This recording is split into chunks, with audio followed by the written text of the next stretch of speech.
Assalamualaikum warahmatullahi wabarakatuh. Waalaikumsalam warahmatullahi wabarakatuh. Alhamdulillahirabbil alamin wassalatu wassalamu ala asrafil anbiya'i wal mursalin wa ala alihi wa sahbihi rasulillahi ajmain.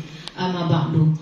Puji syukur marilah sama-sama kita panjatkan kehadiran Allah Subhanahu wa taala yang telah melimpahkan rahmat dan karunia-Nya kepada kita semua sehingga kita dapat berkumpul di ruangan yang berbahagia ini dalam rangka menyaksikan diseminasi dari Pak Mulyadi sebagai CGP, di mana dia akan menseminasikan modul 1.4, yaitu kita mendapat syafaat di yaumil masyar nantinya. Amin amin ya rabbal alamin. Bapak Ibu guru hebat semuanya, mohon waktu untuk Pak Mul sebagai CGP akan menseminasikan modulnya. Sebelum acara kita mulai, mari kita buka dengan membaca basmalah. Bismillahirrahmanirrahim. Baik, yang pertama kita minta sambutan dulu dari Bu Susi sebagai kepala sekolah. Kepada Bu Susi, kami persilakan. Positif. Ini merupakan salah satu tugas sebagai seorang guru penggerak. Nah, sebagai kepala sekolah saya hanya perlu menggarisbawahi di sekolah kita ini sudah kali keempat artinya melakukan diseminasi yang sama. Pertama Bu Mit, karena dia sebagai seorang guru penggerak sudah melakukan ini kepada kita semua karena ini tugas wajib. Yang kedua Ibu Keti sudah juga melaksanakan diseminasi yang sama. Yang ketiga ada Ibu Linda yang baru selesai tamat menyelesaikan pendidikan guru penggerak. Nah yang keempat ini Pak Mul. Nah artinya apa? Artinya positif itu harusnya sudah lengket. Karena apa? 4 kali sudah melakukan diseminasi. Tidak mungkin meski yang tidak positif juga yang muncul dari kita bersama. Budaya positif ini sangat banyak sekali. Jadi harapan saya kita ini tidak hanya sekedar melakukan diseminasi sebagai bentuk penyelesaian tugas, tidak seperti itu. Kenapa sekolah memfasilitasi? Karena ini kegiatan tugas difasilitasi oleh sekolah. Kalau sudah berdiri saya di sini berarti sudah difasilitasi oleh sekolah. Harapannya apa? Ini bukan sekedar bentuk penyelesaian tugas. Ini bentuk apa ilmu, apa terapan yang harus Bapak Ibu laksanakan. Jadi artinya untuk sekolah kita sudah 4 kali proses diseminasi budaya dalam diri masing-masing diterapkan di kelas kita, terutama ditularkan kepada siswa-siswi kita, kepada anak-anak kita. Demikian yang bisa saya sampaikan. Wabillahi taufiq wal hidayah. Assalamualaikum warahmatullahi wabarakatuh. Waalaikumsalam. Terima kasih Bu Susi atas pendahuluan untuk acara diseminasi kita ini. Berikutnya mari kita saksikan dan dengarkan hasil diseminasi dari Pak Mul, yaitu modul 1.4 ke budaya positif. Budaya positif yang mana yang akan kita laksanakan nanti dan implementasikan nanti kepada anak-anak kita. Baik, waktu saya persilakan kepada Pak Mul. Warahmatullahi wabarakatuh. Alhamdulillah, alhamdulillah, wassalatu wassalamu ala asrafil anbiya'i wal mursalin wa ala alihi wa ashabihi rasulullah ajma'in. Selalu kita bersyukur kepada Allah. Alhamdulillah pada sore hari ini berkumpul kembali di ruangan ini. Kemudian yang saya banggakan Bapak Ibu hebat guru SJS Cendana Duri. Izinkan saya di sini mengambil waktu sejenak untuk diseminasi modul 1.4 tentang budaya positif. Bapak Ibu, sebelum mulai kepada menseminasi, ada satu atau beberapa pertanyaan pemantik yang perlu kita jawab bersama. Silahkan nanti berikan jawabannya dan nanti kita akan lihat jawabannya setelah uraian tersebut. Pertama, apakah hukuman dapat mendisiplinkan anak? Setuju apa tidak? Tidak. Ayo Bapak Ibu, setuju apa tidak? Tidak. Tidak. Yang kedua, pemberian hukuman dengan hal positif seperti membaca atau membersihkan halaman sekolah dapatkah mendisiplinkan anak? Gimana kemudian? Setuju. Setuju. Ibu yang lain? Setuju. Oke, nanti kita kupas. Yang ketiga, memberikan penghargaan dapatkah meningkatkan motivasi belajar anak? Setuju. Setuju? Oke, nanti kita lihat jawabannya. Jadi ini 3 pertanyaan romantik yang akan kita cari jawabannya pada diseminasi ini. Lanjut, konsep inti dari budaya positif pada modul 1.4 itu ada beberapa yang akan dibahas di sana. Pertama adalah disiplin positif dan nilai-nilai kebajikan. Yang kedua, teori motivasi, hukuman dan penghargaan serta restitusi. Yang ketiga, keyakinan kelas. Yang keempat, kebutuhan dasar manusia dan dunia berkualitas. Yang kelima, restitusi, jadinya 5 posisi kontrol. Yang keenam, tentang restitusi dan segitiga restitusi. Nanti kita akan lihat sekilas tentang apa yang konsep inti dari budaya positif dalam modul 1.4 di guru penggerak. Lanjut begitu. Nah, ini yang disiplin positif. Kita sudah sering dengar kata disiplin positif. Apa dilaksanakan? Kita akan lihat dulu makna dari disiplin positif itu. Yang pertama, disiplin berasal dari kata disiplina, yang artinya adalah belajar. Nah, disiplin mengacu pada disiplin diri yang memiliki tanggung jawab terhadap apa yang dilakukan berdasarkan nilai-nilai yang diyakini. Jadi disiplin itu sebenarnya belajar, Bapak Ibu. Anak kita belajar untuk disiplin, belajar untuk berproses. Disiplin itulah yang dikatakan dengan disiplin itu sendiri. Kemudian disiplin positif merupakan salah satu cara penerapan disiplin bertujuan untuk menumbuhkan kesadaran serta memberdayakan peserta didik tanpa imbalan penghargaan atau reward, ancaman ataupun hukuman.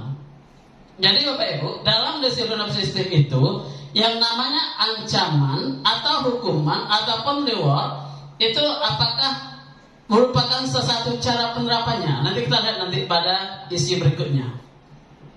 Nah, ini nilai-nilai kebajikan yang ada pada konsepnya. Pertama, kita udah tahu ada di profil pelajar Pancasila. Kita udah terapkan sama anak semuanya dengan nyanyi profil pelajar Pancasila. Masih ingat Pak Ibu? Masih. Mau boleh kita nyanyi?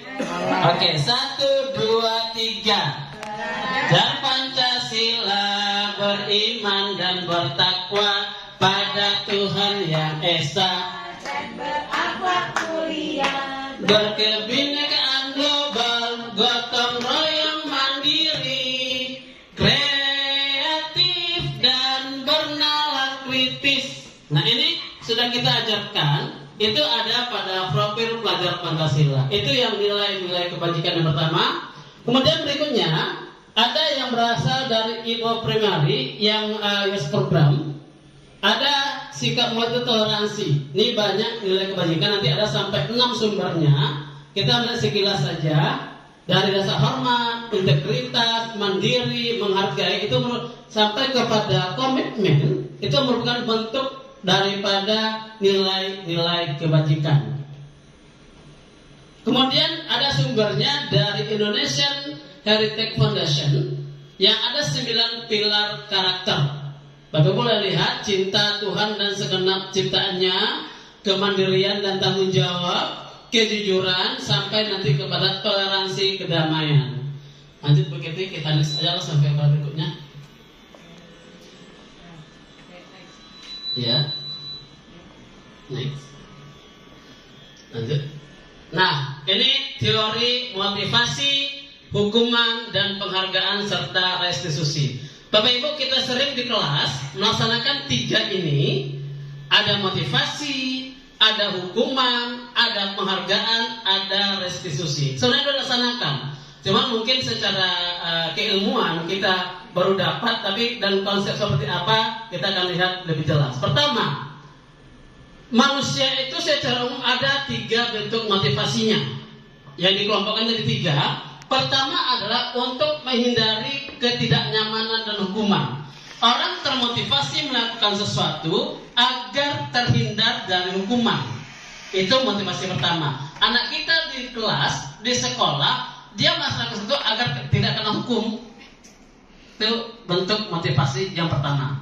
Yang kedua, untuk mendapatkan imbalan atau penghargaan dari orang lain. Bapak Ibu terutama kelas 1, kelas 2 itu sering mengasihkan emoji, bintang, segala macam. Itu penghargaan namanya. Nah, penghargaan itu jadi anak kita termotivasi jika dapat penghargaan, jika ada imbalan, jika ada reward. Itu bentuk motivasi yang kedua. Bentuk motivasi yang ketiga, untuk menjadi orang yang mereka inginkan dan menghargai diri sendiri dengan nilai-nilai yang mereka percaya. Jadi motivasi yang ketiga itu adalah bagaimana dia atau anak itu sendiri menjadikan apa yang mereka inginkan. Bukan karena dapat penghargaan, bukan karena hukuman. Jadi itu bentuk motivasi yang ketiga, yang benar-benar dia mempercayai nilai-nilai yang ada. Nah, dari ketiga ini, kira-kira anak kita nanti termotivasi yang mana? Apakah dia melakukan sesuatu karena ada hukuman, atau penghargaan, atau memang betul dari dalam diri itu sendiri? Ini perbedaan antara hukuman, konsekuensi, dan restitusi. Bapak Ibu mungkin pernah laksanakan di kelas, apakah itu memberikan hukuman, konsekuensi, atau restitusi. Sekarang kita lihat apa beda dari tiga tersebut. Hukuman. Kalau yang namanya hukuman itu tidak terencana tiba-tiba. Contoh, ada si A tidak buat PR. Bapak Ibu berikan hukuman, silakan buat 2 kali atau dimarahi atau ada apa lain. Itu bentuknya hukuman. Karena adakah direncanakan sebelumnya Bapak Ibu ketika si A tidak buat PR disuruh buat 10 kali, ada direncanakan? Itu namanya hukuman. Kemudian yang hukuman juga, murid tidak tahu apa yang akan terjadi atau dilibatkan. Murid itu tidak sadar dia akan perbuatannya, atau karena dia bersalah itu dia tidak tahu itu. Yang ketiga, bersifat satu arah, jadi hanya dari guru ke murid. Murid sendiri tidak bisa berbuat apa-apa karena diberikan hukuman. Ada juga yang mengatakan hukuman itu diberikan guru karena pertama, ciri-cirinya nada suara guru akan kencang dan tinggi. Kedua, diikuti dengan gerak tubuh atau lanjutnya bahasa tubuh yang marah. Yang ketiga, bahkan sampai dengan melotot matanya, itu berupa hukuman. Kemudian, karena hukuman itu boleh berupa fisik. Jadi kalau Bapak berikan di kelas itu berupa fisik, itu maksudnya hukuman. Kemudian ada juga bentuk konsekuensi. Apa itu konsekuensi? Adalah terencana atau disepakati sesuai dengan peraturan. Bapak Ibu mungkin sebelumnya ada keyakinan kelas, kesepakatan kelas. Anak yang berbuat sesuatu melanggar aturan, dia harus terima konsekuensi. Karena dia disepakati sebelumnya. Kalau seandainya tidak ada kesepakatan, itu namanya hukuman. Kalau anak sudah tahu jika berbuat ini salah, kita sudah sepakati ini akibatnya, itu konsekuensi. Anak akan mengerjakan karena berasal dari dirinya. Ada 2 arah antara guru dan anak. Tapi kalau satu arah dari guru saja, itu namanya hukuman. Kemudian, murid tetap dibuat tidak nyaman. Sekalipun itu nanti dia melaksanakan, tapi dia tidak nyaman dengan itu. Walaupun konsekuensinya dia terima, tapi tetap tidak nyaman. Yang ketiga, sikap guru selalu memonitor murid. Konsekuensinya, jika itu dilanggar, guru akan tetap monitor. Nah, yang terbaik itulah restitusi. Apa itu restitusi? Adalah proses menciptakan kondisi bagi murid untuk memperbaiki kesalahannya. Nanti akan ada cara di budaya positif ini yang namanya segitiga restitusi. Bagaimana prosesnya? Bagaimana mungkin dilaksanakan, mungkin hanya sedikit perbaikan saja. Kemudian proses kolaboratif yang mengajarkan murid untuk mencari solusi sendiri. Jadi ketika anak berbuat satu kesalahan, berbuat satu kealpaan, anak yang menemukan sendiri, bukan dari gurunya. Bukan kita yang kamu harus kerjakan ini, kamu harus begini, harus begitu. Tapi anak sendiri yang berbuat dan bertanggung jawab, dia menemukan sendiri solusinya terhadap apa yang kesalahan yang dilaksanakan. Keyakinan kelas sudah. Nah, kita lihat apakah sesuai keyakinan kelas yang Bapak Ibu buat dengan konsep yang sebenarnya. Oke, mengapa ada keyakinan? Mengapa ada keyakinan kelas dan mengapa tidak peraturan kelas? Apa yang membedakan? Apa bedanya peraturan kelas dengan keyakinan kelas? Silakan Bapak Ibu. Kalau peraturan itu yang membuat anak melaksanakan. Iya. Kalau keyakinan kita minta ke anak apa kira-kira yang akan kita sepakati bersama yang mereka bisa laksanakan. Oke, bagus. Tepuk tangan kemudian. Jadi kalau peraturan satu arah, kalau keyakinan sudah dua arah. Kalau peraturan dari guru ke murid, kalau kalau peraturan dari guru ke murid, kalau keyakinan ada dua arah antara guru dan murid sepakat. Lanjut begitu. Nah, ini keyakinan kelas. Keyakinan kelas itu bersifat lebih abstrak daripada peraturan dan yang bersifat konkret. Kalau nyata adanya, memang disepakati dan ada kenyataannya. Kemudian keyakinan kelas berupa pernyataan universal. Kemudian pernyataan keyakinan kelas dengan dibuat dalam bentuk kalimat positif. Kadang-kadang kita meminta ke anak untuk keyakinan kelas, mereka mengatakan tidak boleh ini, tidak boleh itu. Nah, kalimat tidak boleh kita jadikan kalimat positif. Contoh yang ada di sini adalah ketika anak itu membuat satu keyakinan kelas, bagaimana prosedurnya, nanti dengan kalimat-kalimat yang positif. Berikutnya, ini ada contohnya. Contoh yang negatif, jangan berlari di kelas atau koridor. Kita ganti dengan kalimat positif. Apa kalimat positifnya? Berjalanlah di kelas atau koridor dengan baik. Arti kalau kata jangan, kita ganti dengan kalimat positif. Lanjut seperti ini saja. Ini 5 kebutuhan dasar, termasuk budaya positif Pak Ibu. Kita manusia punya 5 kebutuhan. Pertama, bertahan hidup. Itu sudah kita maklumi. Kemudian kasih sayang. Kemudian kebebasan, kesenangan, dan penguasaan. Yang semuanya kita butuh. Itu namanya 5 kebutuhan dasar manusia. Lanjut, 5 posisi kontrol. Bapak Ibu, di antara 5 ini kira-kira Bapak Ibu sudah berada di mana? Apakah sebagai penghukum, pembuat rasa bersalah, teman, pemantau, atau manajer? Ibu posisinya di mana? Kalau mau idealnya sih manajer. Idealnya manajer.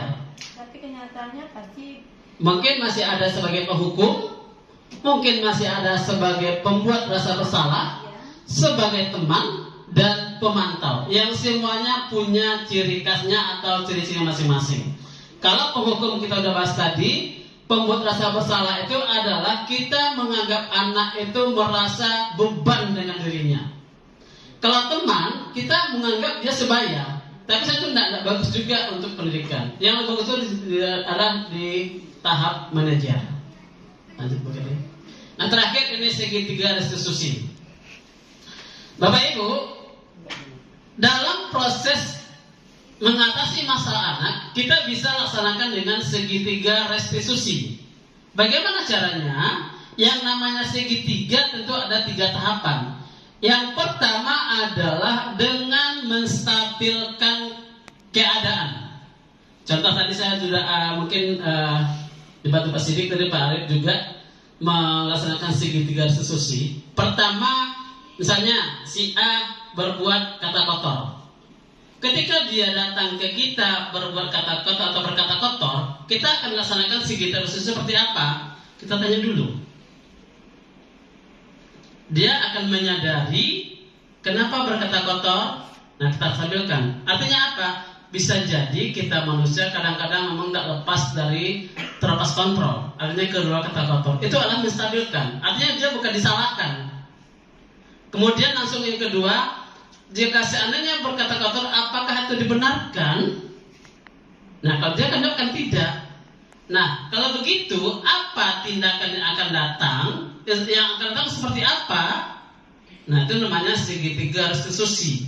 Jadi ada 3 tahapan untuk menstabilkan keadaan dengan segitiga restitusi. Bapak Ibu boleh lihat di YouTube atau internet bagaimana proses segitiga restitusi yang memecahkan masalah itu anak dapat menemukan sendiri bukan dari gurunya, dengan memancingnya menyelesaikan masalah sehingga masalah itu kita hanya sebagai fasilitator, tidak lebih dari itu. Demikian Bapak Ibu, kalau ada pertanyaan kita diskusi sebentar. Boleh 1 atau 2 pertanyaan, silakan. Terima kasih Pak Mul yang sudah memaparkan budaya positif. Baik, sekarang waktunya kita tanya jawab. Yang pertama silakan Bu Santi. Assalamualaikum warahmatullahi wabarakatuh. Waalaikumsalam. Tadi ada apa tadi ya? Peraturan apa tadi? Konsekuensi Konsekuensi dan restitusi. Oke. Itu kalau saya menyikapi dengan sebelum-sebelumnya kan kita selalu bikin kan peraturan kelas, tata tertib kelas atau peraturan kelas ya Pak Mul ya. Maknanya saya rasa sama seperti restitusi ya maknanya. Cuman mungkin saya melihat ya, maaf ya Pak Mul, saya melihat ini seperti sebuah permainan bahasa. Sebenarnya kita guru sudah dari dulu melakukan restitusi, cuman kita buatnya dalam judul bingkainya itu peraturan kelas, tata tertib kelas. Padahal kita sebenarnya tidak terlalu, guru tidak terlalu memberikan kalian begini tidak. Tetap saya lihat sendiri, walaupun saya alhamdulillah tidak pernah dipercaya untuk jadi wali kelas ya, tapi saya melihat seperti itu. Jadi saya melihat seperti itu di kelas ada peraturan kelas 1 siswa begini 2 ini ada ya. Itu ketika saya tanya itu bukan guru yang memberikan, tapi mereka sudah diskusi dulu apa peraturannya apa. Saya tidak yakin kalau selama ini guru cendana diktator memberikan aturan harus kalian patuhi, tidak yakin saya. Jadi itu seperti permainan bahasa. Maaf ya Pak Mul, menggunakan istilah yang berbeda padahal maknanya sama. Mohon pencerahan dari Pak Mul. Makasih. Assalamualaikum warahmatullahi wabarakatuh. Kita langsung jawab aja lah ya Pak Mul ya. Karena dia 3 pertanyaan ini. Oke, terima kasih. Benar Bu Santi, bahwasanya dalam peraturan dan kemudian tadi ada peraturan kelas, ada keyakinan kelas. Itu 2 kata yang sebenarnya bersama. Cuman ada sedikit perbedaan letak prinsip itu di mana. Kalau peraturan lebih dominan dari guru ke anak. Kalau keyakinan ada kesepakatan antara guru dan anak. Boleh lihat begitu sebelumnya ada tahap-tahapan dalam pembuatan peraturan kelas. Kita baca Bu Santi ya. Prosedur pembentukan keyakinan kelas yang tadi belum sempat kita bahas. Pertama, murid-murid di sekolah atau kelas untuk bercurah pendapat tentang perasaan yang perlu disampaikan di kelas. Jadi view dari murid yang banyak. Yang kedua, nanti akan mencatat semua masukan. Mungkin dari beberapa anak yang ada 20, 25, 18, mereka kalau ada masukan tercatat dulu. Lanjutnya, susunlah keyakinan kelas, gantilah kalimat udah tadi, kemudian tinjau kembali daftar curah pendapat tercatat. Dari sekian banyak masukan itu, mungkin kita tinjau ulang secara bersama antara guru dan anak, tinjau lagi mana kira-kira yang kira pantas dilaksanakan di kelas atau di sekolah. Lanjut, tinjau ulang keyakinan sekolah secara bersama. Nah, kemudian berikutnya sebaiknya keyakinan sekolah tidak terlalu banyak. Jangan sampai 10, 12, 15. Paling banyak itu 7. Gunanya apa? Agar dari keyakinan itu anak bisa cerna, kemudian ingat dan hafal, sehingga tidak terlalu banyak. Kalau terlalu banyak akhirnya lepas semua. Hanya beberapa yang mereka ingat. Makanya hanya paling banyak 3-7 itu udah banyak keyakinan kelas. Ada yang buat sampai 10, 12, 15, 9. Ini dalam konsepnya itu banyak, itu kadang-kadang tidak maksimal. Makanya dalam keyakinan kelas 3-7 biar sedikit tapi mengena. Kemudian setelah selesai semua kelas dipersilakan menjawab ulang, dan terakhir adalah disetujui dan ditandatangani, dan kemudian ditempel di dinding kelas. Memang mungkin sebelumnya kita laksanakan itu, cuman ini lebih spesifik lagi, pendekatannya lebih. Sekarang itu nanti kan belum merdeka, yang anak diberikan kebebasan untuk berpendapat walaupun dalam masih dalam aturan yang disepakati gitu. Itu bisa ya. Iya Pak Mun, makasih Pak Mun. Gini maksud saya sudah membaca sekilas tadi Pak Mun. Sepertinya semuanya sudah dilakukan guru. Ini seperti apa ya? Kita cuman mengubah judul, tapi sebenarnya wacananya sama. Kalau menurut pemikiran saya seperti itu. Saya yakin teman-teman sudah melakukan poin-poin itu sebelum ada kurikulum merdeka. Tidak mungkin memberikan suatu kalian harus begini, kalian harus begitu. Pakai bahasa yang baik. Kemudian Dan itu hanya dikuatkan dengan semua dari murid karena kurikulum mereka seperti itu bahasanya. Ada lagi Pak Ibu? Waktu kita juga sudah menjempat. silakan kemudian yang kedua tadi. Bermasalah. Baik, alhamdulillah destinasi dari modul 1.4 budaya positif Pak Mulyadi sebagai CGP sudah selesai. Saya sebagai pembawa acara mohon undur diri dan mohon maaf jika ada salah. Wabillahi taufiq wal hidayah. Wassalamualaikum warahmatullahi wabarakatuh. Terima kasih banyak Bapak Ibu atas waktunya. Besok speednya.